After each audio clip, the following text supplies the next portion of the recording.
Hi guys, কেমন আছো সকলে? আশা করি সকলেই ভালো আছো। আজকে আমরা জানবো রিজওয়ান আলী কিভাবে আরজে ফারহান বা মুশফিক ফারহান হিসেবে পরিচিত পায়। ফারহানের পুরো নাম হলো শেখ রিজওয়ান আলী। তিনি মিডিয়াতে যোগ দেওয়ার পর তার নাম হয় আরজে ফারহান বা মুশফিক ফারহান নামে পরিচিতি পায়। তার গ্রামের বাড়ি হচ্ছে বরিশালে। তার বাবা ছিলেন একজন সেনাবাহিনীর কর্মকর্তা। ফারহান জন্মগ্রহণ করেন বরিশালে এবং তার জন্ম তারিখ হলো 28শে আগস্ট 1993 সালে। তাই সেই হিসেবে তার বর্তমান বয়স হলো 33 বছর। তার শৈশব কাটে গ্রামে। তিনি বরিশালের স্থানীয় স্কুল ও কলেজ থেকে মাধ্যমিক ও প্রাথমিক শিক্ষা সম্পন্ন করে এবং পরবর্তীতে ঢাকা এসে কলেজ থেকে উচ্চ মাধ্যমিক সম্পন্ন করেন এবং পরবর্তীতে তিনি সাউথ ইস্ট ইউনিভার্সিটি থেকে তার স্নাতক সম্পন্ন করে গ্রামীণফোন কল রেডিও সেন্টারে রেডিও নেক্সটে আরজে হিসেবে কর্মজীবন শুরু করে। মূলত আরজে হিসেবে কাজ করার পর তার কণ্ঠ ও কথা বলার ভঙ্গি ভালো হওয়ার কারণে তিনি আরো জনপ্রিয় হয়ে ওঠেন। বর্তমানে নাটক করেন যিনি মাহি। তার সাথে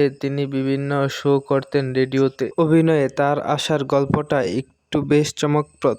পরিচালক মাহবুব রশিদ বাহান্নার তাকে প্রথম অভিনয় সুযোগ করে দেয়। আসলে আমার উচ্চারণ এত ভালো না, তার জন্য যেটা হয় সেটা আমি দিয়ে দেবো, আপনারা একটু দেখে বুঝে নেবেন। মুশফিক ফারহানের প্রথম নাটক হলো একটি 3 মাসের গল্প। এটি মূলত ফারহান, আরফান মিশু ও শাবনূর ফারিয়ার সাথে করেন। এটি 2016-17 সালের দিকে প্রচারিত হয়। তিনি 2018 সালের দিকে আরো ভালো পরিচিতি লাভ করেন, যে আমার হয় এবং পরবর্তী লট্টু সোনা এবং আরো অনেকগুলো নাটক তিনি করেন। শুরুর দিকে তিনি মূলত রোমান্টিক ও কমেডি নাটক দিয়ে তার ক্যারিয়ার শুরু করলেও বর্তমানে তিনি টিভি-নেতা হিসেবে নিজেকে প্রতিষ্ঠিত করেছেন। তিনি বিভিন্ন সময়ে সুইপার, পোস্টম্যান ও শারীরিক প্রতিবন্ধকতার চরিত্রে অভিনয় করে দর্শকের চমকে দিয়েছেন। মুশফিক ফারহান বর্তমানে ঢাকায় থাকেন এবং তিনি প্রতি ঈদেই অনেক নাটক করেন এবং তিনি প্রতিটি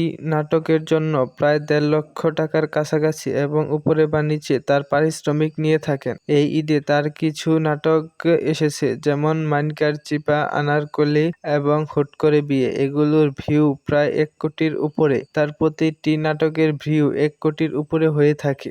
বাংলাদেশে যারা অভিনয় করে তাদের আরো কারো পরিচয় জানতে চাইলে অবশ্যই কমেন্ট করবেন এবং আমাদের এই চ্যানেলটিকে অবশ্যই লাইক, কমেন্ট এবং সাবস্ক্রাইব করে দেবেন।